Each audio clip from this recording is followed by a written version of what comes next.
আল্লাহ ফেরেশতাদেরকে বলবে হাসরের ময়দানে, ফেরেশতারা আমার বান্দাদেরকে সারিবদ্ধভাবে দাঁড় করাও। ইন্নাহুম মাসউলুন, এখন তাদেরকে জিজ্ঞেস করা হবে।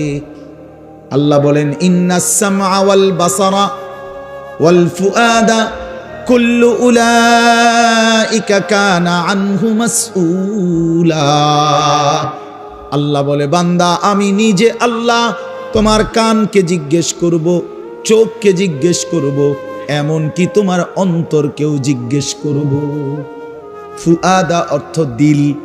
আল্লাহ জিজ্ঞেস করবেন, দিল তুমি বলো তোমারই নিয়ে আমার বান্দা সারা জিন্দেগি কি কি জল্পনা কল্পনা করছে, কত লক্ষ নারীর অসভ্যতার উলঙ্গতা নিয়ে ভাবছে, বলো দিল বলো।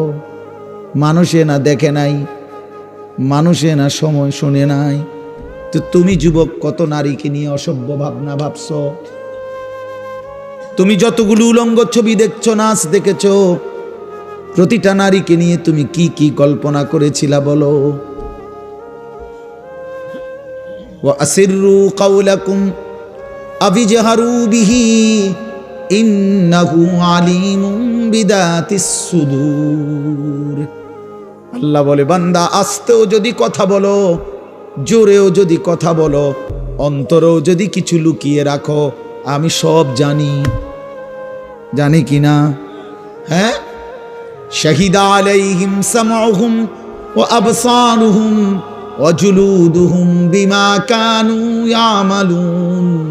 আল্লাহ বলে, বান্দা তোমার কান, চোখ, তোমার সারা দেহের চামড়া পর্যন্ত, জুলুদুহুম অর্থ চামড়া, আমি আল্লাহর কাছে তোমার পুরা জিন্দেগির ব্যাপারে সাক্ষ্য দিবে। ওয়া জুলুদুহুম ক্বালু লিমা শাহিদতুম আলাইনা। নাফরমান বলবে, হায় আমার দেহের অঙ্গ, তোমরা কেমনে আমার বিরুদ্ধে সাক্ষ্য দিলা? তোমরা কথা বলো কেমনে? হাত কেমনে কথা বলে, চোখ কেমনে কথা বলে, পা কেমনে কথা বলে, শরীরের সবটা চামড়া কেমনে কথা বলে, এটা তো জীবনে ভাবিও নাই, দেখিও নাই।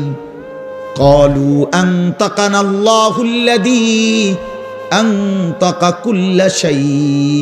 সারা দেহ বলবে, ভাইয়া, যেই মালিক সকলকে জবান দিয়ে কথা বলার যোগ্যতা দিয়েছেন, সেই মালিকই আমাদেরকে কথা বলার যোগ্যতা দিছে। সুবহানাল্লাহ।